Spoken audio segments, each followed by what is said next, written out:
टकराया और इस टकराव की वजह से हिमालय का निर्माण हुआ।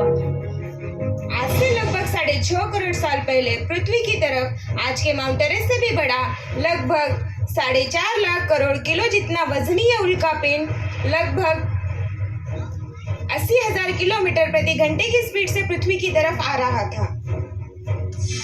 पृथ्वी की सतह को छूते ही उसमें भयंकर आग लगी और वह जलते हुए सीधे पृथ्वी से टकराया। इस टकराव से निकलने वाली ऊर्जा आज के 10 करोड़ परमाणु बम एक साथ फटने के बराबर थी। जहां ये उल्कापिंड गिरा वहां के जानवर और पेड़ तुरंत भाप बनकर जल गए। गिरते ही पृथ्वी पर पूरी तरफ धूल फैलने लगी। समुद्र में भयंकर बाढ़ आने लगी। भूकंप और आग ने पृथ्वी को जलाना शुरू कर दिया था। कुछ ही घंटों में पृथ्वी के वातावरण में हानिकारक गैस और धूल की वजह से पृथ्वी नर्क हो गई थी। डायनासोर घुटन, आग और भूखमरी से पूरी तरह विलुप्त हो गए। इस वक्त हमारे पूर्वज जमीन के अंदर रहा करते थे, जिसके कारण वे इस विशाल प्रलय से बच गए। पृथ्वी का वातावरण पूरी तरह से काला और अंधेरा हो चुका था, जिससे धूप भी जमीन तक नहीं पहुंच पा रही थी। पृथ्वी के पेड़ों ज्यादातर जानवर विलुप्त हो गए। वातावरण में धूल और हानिकारक गैस के कारण पृथ्वी पर फिर से एसिड की वर्षा शुरू हो गई और फिर पृथ्वी ठंडी होकर बर्फ से ढक गई। लेकिन इस बार पृथ्वी की बर्फ लाखों सालों तक नहीं जमी रही और 80 से 90 हजार साल बाद यह बर्फ पिघलनी शुरू हो गई।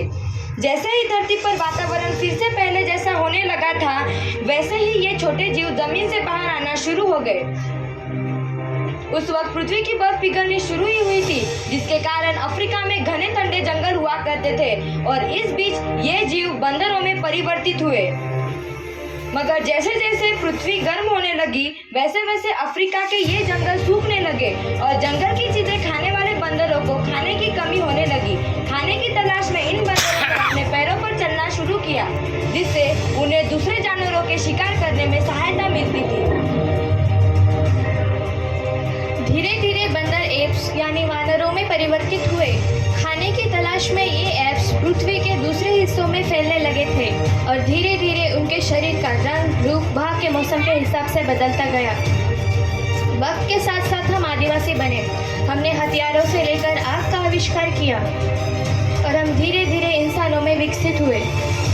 हमने धर्म से लेकर परिवार, भाषा और संस्कृति का निर्माण किया और वक्त के साथ साथ हम और विकसित होते चले गए और आज हम इस पृथ्वी की सबसे विकसित प्रजाति बन चुके हैं। पृथ्वी को आज जैसा बनने में लगभग 450 करोड़ साल का वक्त लगा है और हमें एक छोटे जमीन पर रहने वाले जानवर से इंसान बनने में कई लाखों सालों का। मगर इन 100 सालों में हमने पृथ्वी को जितना गंदा और तबाह किया है, उतना आज तक किसी भी प्रजाति ने नहीं किया होगा। हम धरती को फिर से गर्म कर रहे हैं और कार्बन डाइऑक्साइड की मात्रा बढ़ा रहे हैं। वैज्ञानिकों का मानना है कि पृथ्वी पर फिर से विशाल परिवर्तन होने वाला है और भविष्य में हमारी पृथ्वी कैसी होगी, ये तो आने वाला वक्त ही बताएगा। आपका यहाँ पधारने के लिए धन्यवाद। आपका दिन मंगलमय हो।